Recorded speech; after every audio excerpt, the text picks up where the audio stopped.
What is going wrong with Manchester United? Yesterday they lost 4-3 to Bayern Munich, but the 4-3 was flattering to them.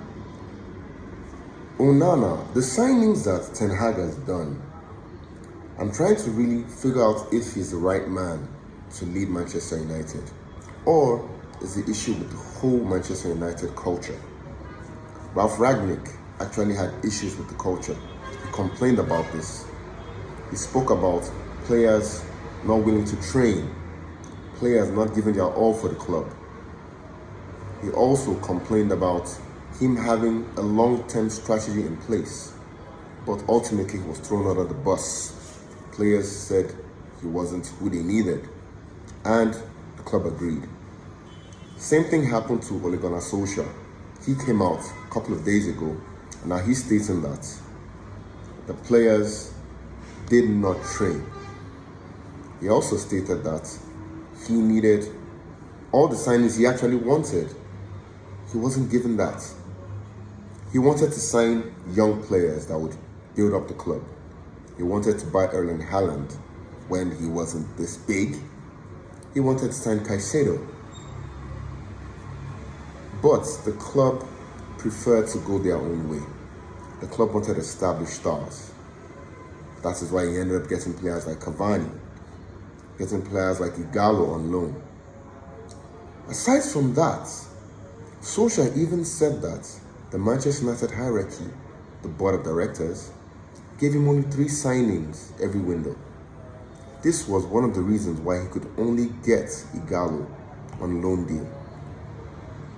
I don't know if this applies to Ten Hag, because it's seeming that way. Ten Hag also did just 3 signings, and then other players he's getting on loan.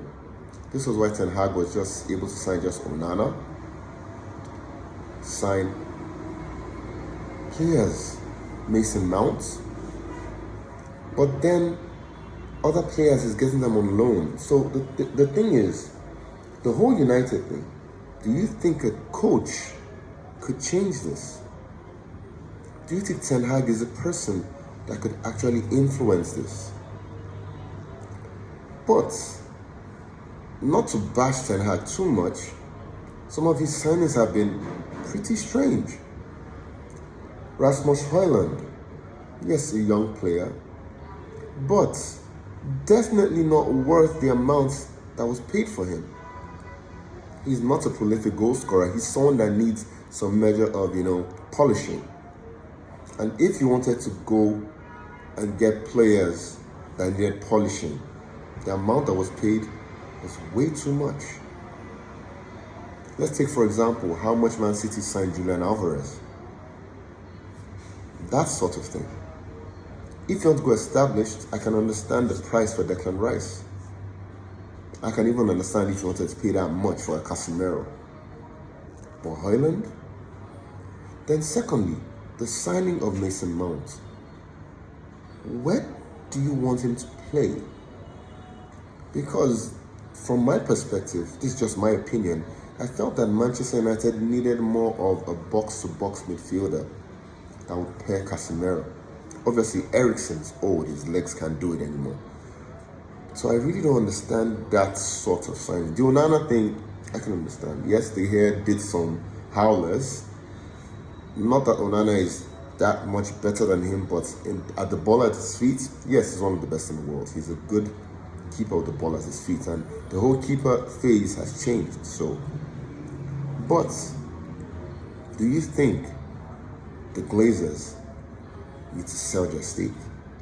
Do you think Ten Hag is the coach to lead them to the next era? Or do you think they just need better players? Let's know what you think about in the comment section below. Stay tuned to News No More.